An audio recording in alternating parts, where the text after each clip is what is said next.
welcome to Today in Woburn. I'm your host, Samantha Stone. It is a beautiful day outside today as we are recording this. I feel really fortunate today. I got to have a couple meetings sitting outside on the steps of City Hall. Maybe not conventional, but it was too nice to be all the way inside. But glad we're all together today. There's a lot going on in the city that we're going to catch up on. And first up, as always, Mayor Concanon. Welcome, Mike. Hi, Samantha. How's it going? Good.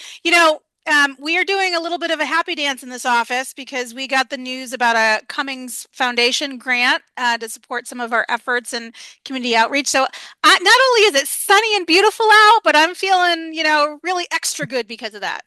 Yeah, this is a great day. We got the word this morning.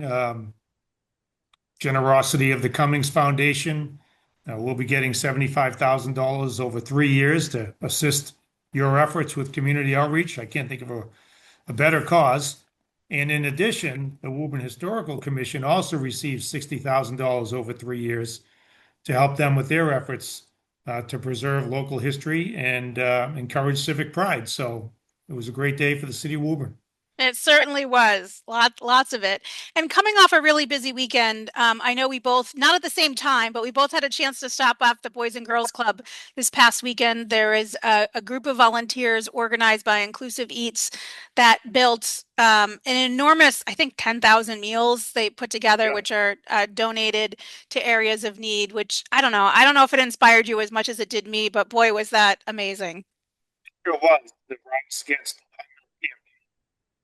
walked into the Boys and Girls Club and saw probably 75 to 80 kids all organized, ready to go in an assembly line fashion to prepare those 10,000 meals to send to those in need. I was definitely inspired and gratified.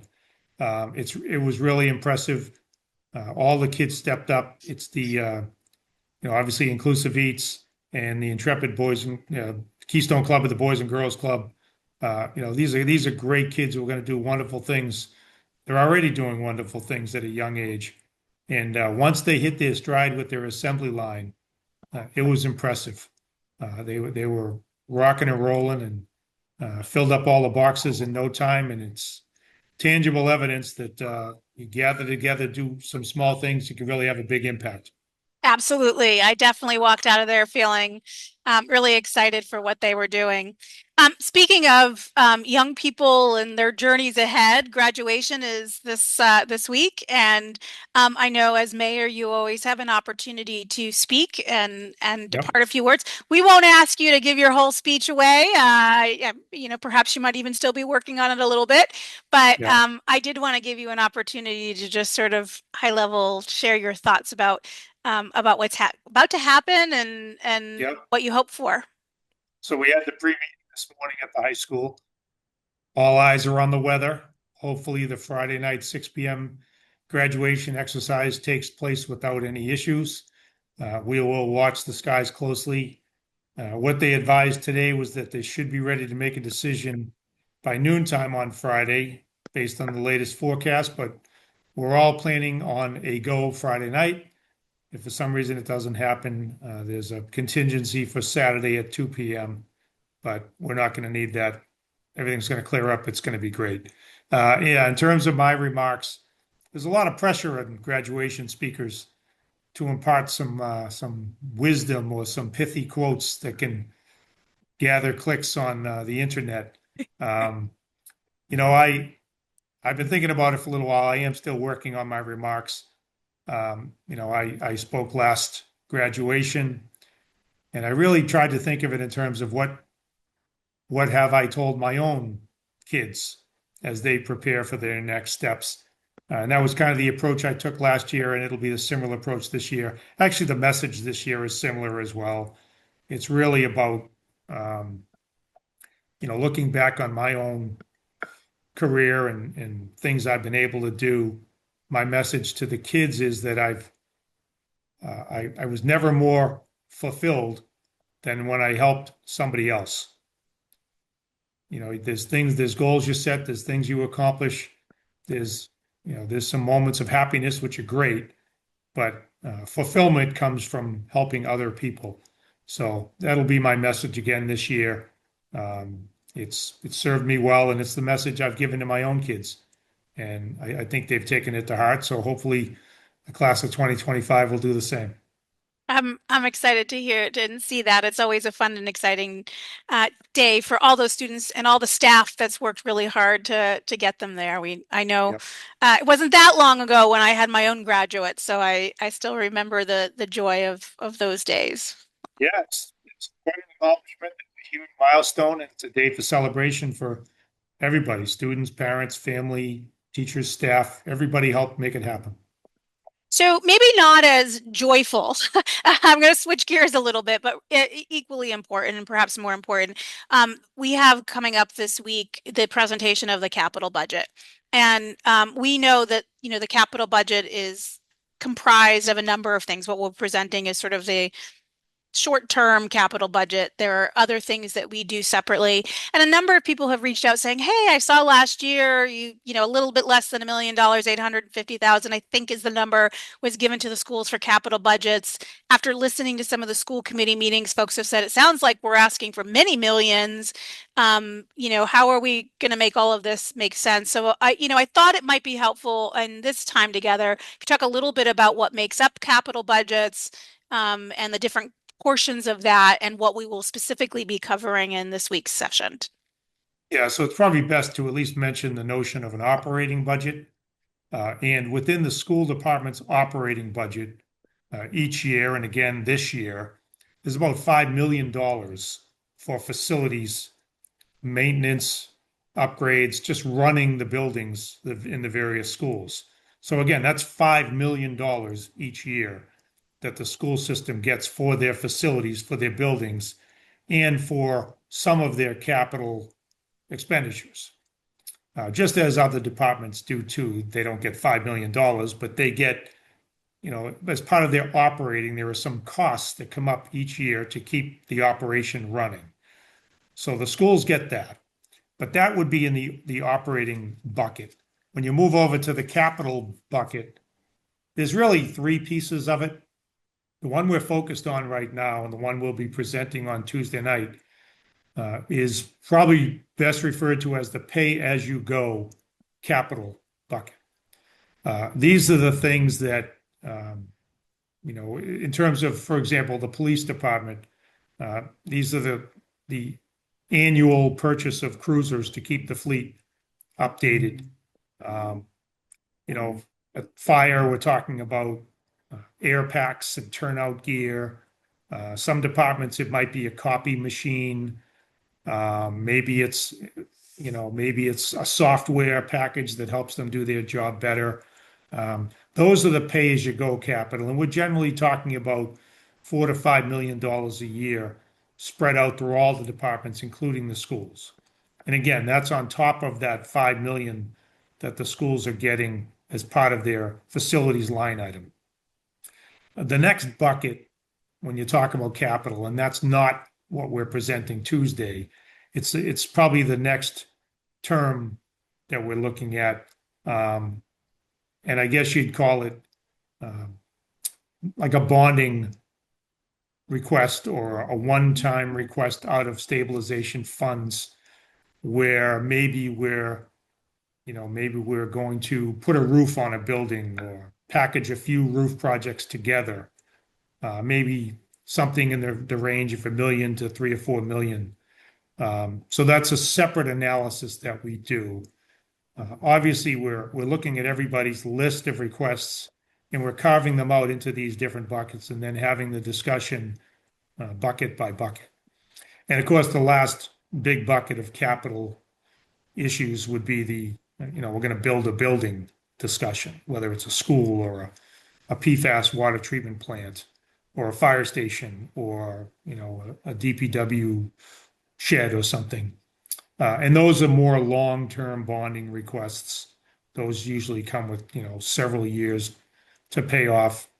So if you think of it in terms of those buckets, you've got the operating over to the side, but then you've got the pay-as-you-go, you got the moderate expense, and then you've got the long-term capital. When it comes time for the city of Woburn to make decisions about the next school buildings, that's in that last bucket of long-term capital expenditures. So everything is on the list, everything's being looked at, but it just gets looked at in through a different lens at a different time. When people see us in front of the council on Tuesday night, and then it goes to their finance committee after that, that will be the discussion on the pay as you go matters. Thank you for providing that clarity. It is a lot of different pieces, and I think it's helpful for people to understand how they fit together. So I appreciate that walkthrough. Before I let you go, I just want to talk about one other sort of fun thing to wrap up our time today. We have one of the joyful things that we get to do is host little art exhibits at the Community Resource Center. This is an opportunity to spotlight some local little talent, but also to bring folks to the center, know what's happening there. And we have one coming up on Thursday Yep. that will be featuring some of the preschool students from the Council of Social Concern. And I just wanted to kind of get your take on if you're looking forward to giving these little ones a toast. Yeah, we did that last time with the other group, and it was a lot of fun. We got to admire their artwork and ask them questions. Sometimes it's readily apparent what you're looking at, and other times it maybe needs a little bit of explaining. But they're always fun conversations, and the kids are always so excited to show you their work. And we take some pictures and toast with a little bit of ginger ale, and it's a fun time. I'm definitely looking forward to it. It's going to be a lot of fun with the kids. Yeah, we had fun in the last session. We had slightly older kids, but sort of second, third graders, and we used a little sparkling apple cider and gave them a toast. And Yep. it was really fun. They not all of them knew how to make a toast. So it was kind of a Yeah. fun learning experience for all of them. And we had to remind them this was just juice. There was a couple people who maybe Yes. were a little too excited, thinking we might be giving them something else sparkly, but we were good there. So. That is open if anybody wants to stop by, of course. They're welcome to join us on Thursday. The information's on the website, or they can come by anytime they visit the center over the next few weeks. Those pieces will be up there for a while. But if you wanted to see any of the Shamrock pieces that are currently on display, they will be coming down tomorrow. So definitely pop over, ask for pictures, and we'll make sure they were really a little sad to see them go, but excited to see the next stuff go in. Yeah, it's a lot of fun. Looking forward to it. Excellent. Well, thank you for joining me as always. I appreciate it. Thank you. Yeah. Next up, we're going to chat with Mackenzie, and she has a very special guest with her today. Hi, Samantha. Thanks for Hello. having me. Yeah, thank you for having us. Jamie is looking ready to talk fun run. I Oh, love yeah. it. She's very excited. I'm excited. So, earlier we were talking about graduation and weather. We have a double this weekend reason to keep the rain away and do a little no rain dance. On Sunday, we're going to be hosting our first ever Live Free Fun Run and Mental Health Festival. Thank you so much for all the work you've done to put that together. Well, it's been amazing to put together, and I really couldn't have done it without all of the amazing community members that have volunteered their time. The high school has contributed so much. The high school cheerleaders are out there today making signs for the run, so it's going to be great. It's really shown what an amazing community Woburn is. Yeah, I'm really excited. And I know you were on a few weeks ago and we sort of introduced it. We talked about the walk run, and we're so excited to see hundreds of people who have signed up for that. Really, really excited. But also, I want to remind people that there's lots of other things happening, even if they aren't participating in the walk or the run itself, that they can take advantage of. And Jamie's excited for it too. So tell us a little bit about all the things that are going to be happening. Yes. Oh, and I think he's going to model something maybe for us Oh even. He's yeah. got his So Jamie's gotten the first shirts that all of the run and walk participants who have registered thus Love it. far are going to get. So aside from the walk and run, we are also going to have a DJ, food trucks. There's going to be 25 local addiction and mental health providers, as well as a raffle, giveaways, and so much more. It's really going to be a fantastic outing. I love it. And we talked about hoping for sunshine and we certainly do. But even if there's not sunshine, we're going to get through it together either way and still have a bunch of fun, right? Rain or shine.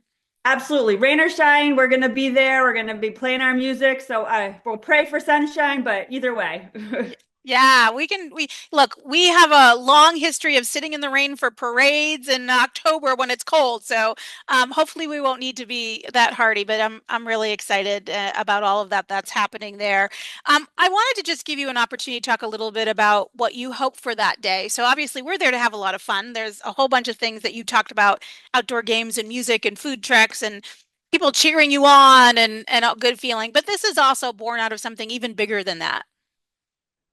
Absolutely. So this event is focused on, mental health and substance use awareness. So this is an event that's going to promote all of these amazing providers who provide these services for our community and surrounding communities.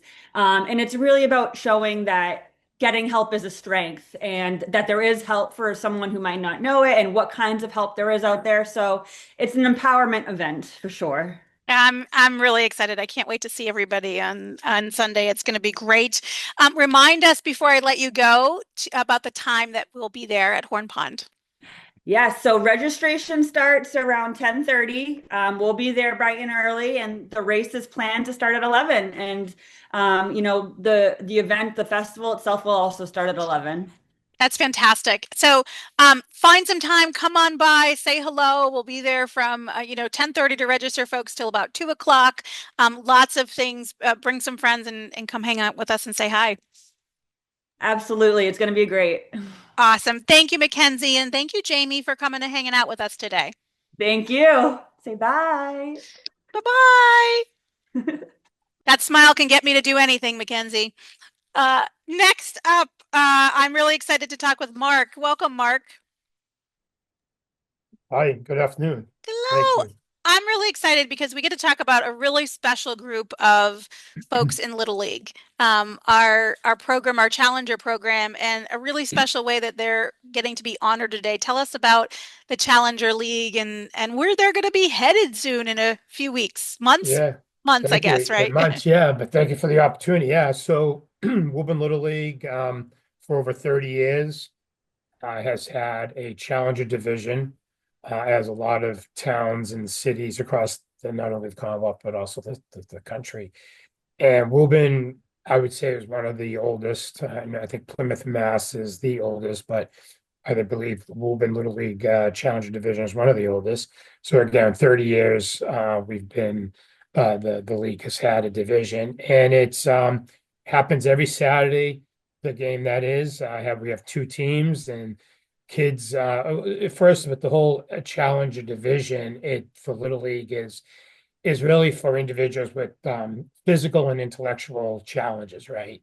And and it's really a time for these players to come down and become friends in a supportive environment, and learn about teamwork and sportsmanship, right? And really, and with their families and buddies, they come down to assist. It's really a great environment and really puts a lot in perspective. So I think it was beginning of April, Little League contacted John Barati, who's our district administrator, who then contacted me about participating in the Little League Challenger Division exhibition game. And this year in August, which will be held in Williamsport, Pennsylvania, and the game will happen on the Saturday before the championship game that a lot of people are aware of, right, for Little League. And we talked about it. But we couldn't say no to it. It's a great opportunity for the players, for the families, for the city. And it just a once in a lifetime opportunity. We're only the second Little League chapter within Massachusetts to be asked to participate. So we're proud of that as well. And I think, John Barati had a lot to do with that. So I thank him. But it's a great opportunity, and we're working as a group to do some fundraising and to help with the cost. But we have a majority of our team picked now, and we're all excited about August. So I think that's going to be amazing. And if anybody listening and watching hasn't seen a Challenger game, it's definitely worth going. There's a lot of yeah, like the most amazing team spirit, the most amazing, collaboration by everybody. It's a really special experience. So I yeah, encourage people to do that. Now you do, I know Little League does pay for some of the expenses, but it doesn't cover all the cost of, getting that's people right. there. Tell us a little bit about how much you're raising and how we might, as a community, support you and contribute to that. Yeah, thank you. Yes, so Little League is helping with some of the costs, but we as a league, and we're also some help from the Challenge Division sponsor the Elks. We're doing a lot of fundraising. We have we've delivered or emailed out a donation letter that we've given to we've sent it to the Chamber of Commerce, we've sent it to different businesses, all parts of the board is sending it out to their contacts. And so yeah, we're hoping to raise another 10 to 15,000 on top of what Little League is giving us. So we already have 25 rooms booked in Williamsport. We did that right away. So we have that. We're gonna get our uniforms, or we're gonna be putting uniforms on order in about a week and a half. So that'll help pay for the uniforms. We have travel expenses, so we've gotten away from like a bus transportation, but the families in the league have decided that driving would be the best because it would help the families as well, right? They could stop when they need to get food, restroom stop, things like that. So, and to be personally honest, I didn't feel comfortable with a bus and things like that. So, but we'll help them with the gas as well. Again, we're going to do like some type of a gift card or something like for gas expenses and some food. And so, yeah, so that's all going to go through to the expenses of helping the families and the volunteers to go to Williamsport. So, Well, we can't wait to hear how that exhibition game goes and see all the yeah, pictures. That's going to be amazing. Thank you for yes, thank joining us you. I today. appreciate it. Appreciate Thank it. you. Thank you very much. Excellent. And we're going to wrap up our show today with Deacon Walker. We're going to talk about a really exciting showing and screening of, I want to get the name right, On the Road to Freedom, Mhm. a film. Tell us a little bit about what that film is about. And I think it's fantastic that we're offering it right there at the church. Thank you, Samantha. I'm happy to do so. On the Road to Freedom is a 30-minute film that was created and produced by my wife's cousin, Deacon Tony Walker. He's a filmmaker, pretty well known around the country. So what it does, it shows the experience, and he's done this for 20 years, of having young people, high school age students, um, accompanied by senior citizens, to take a trip to those places in the South that were the hubs of the civil rights movement. So they're going to Mississippi, they'll be going to Alabama, they'll be crossing the Emmett Pettus Bridge. It'll show all the places where it was the hub of activity around civil rights and justice. And then the young people will come together with the elders and they'll talk about, what does freedom look like? What did it look like then? What were some of the challenges? And what does it look like now? And so it's going to be kind of a really rich opportunity for these young high school age students to hear from the wisdom of the elders, but vice versa, for the elders to hear how freedom looks to young people today. So we're very excited about that. So the filmmaker will be present. This is going to take place on Saturday, June 7th, 12 o'clock. And we'll have an open conversation with the filmmaker. We'll find out from him why he's been doing this for 20 years. And what does he see for the future for freedom and democracy in America? So we're very excited about that.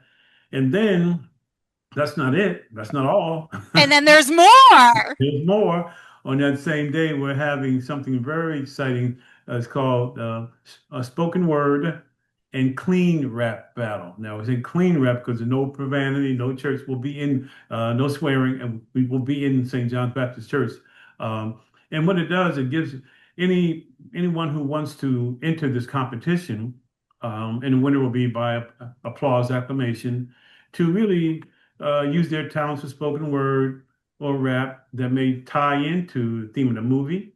Or it could be some high school students who want to talk about their experiences at Woburn High. So, sort of the range that we want to be offering. And there'll be two prizes given, prize in each category to the winner. So we're looking to have both that opportunity to really hear about history and democracy, justice, all the things that are important in American society, and then have this opportunity for the clean rap and spoken word battle. I love it. That sounds like a really wonderful way to spend time and camaraderie with each other. Rain or shine, obviously, because you'll be inside, which is Rain you or don't have to shine. worry about weather. But really a great experience. For those folks who maybe haven't been to St. John's Church before, remind them about the address and what time they should come to join in and be a part of the audience, or maybe part of the spoken word performances later. Absolutely, absolutely. And if they're interested in being part of the spoken word, all they need to do is send an email to T Walker, T like Tony, Walker 52 at verizon.net if they're interested in joining. But the church is at 3840 Everett Street in Woburn, 3840 Everett Street in Right. Woburn, and we'll start at 12 and it'll go from 12 to 3. That's fantastic. Thank you for joining us, and thank you for giving our community the opportunity to participate in this kind of a in-depth and important conversation. There's a lot of great things going on in Woburn, just listen to the mayor and who knows, the mayor might want to do some spoken word. So I love that. I'd like to see Mayor Concanon maybe get in They there and had do a me little at clean rap. rap. Okay. That would be worth seeing, that's for See how sure. my speech goes on Friday night. See if I'm up for it. Okay. Thank you so much for joining us. I'm really appreciative of all the folks who joined us today. What an incredible community we have. People who are doing all kinds of good, helping each other out, teaching each other, learning from each other in all the different ways. You can get very busy this weekend doing all of these things. Grab some neighbors, grab some friends, make some new friends if you want. And we're so grateful for that. Woburn, please, as always, please continue to take good care of each other.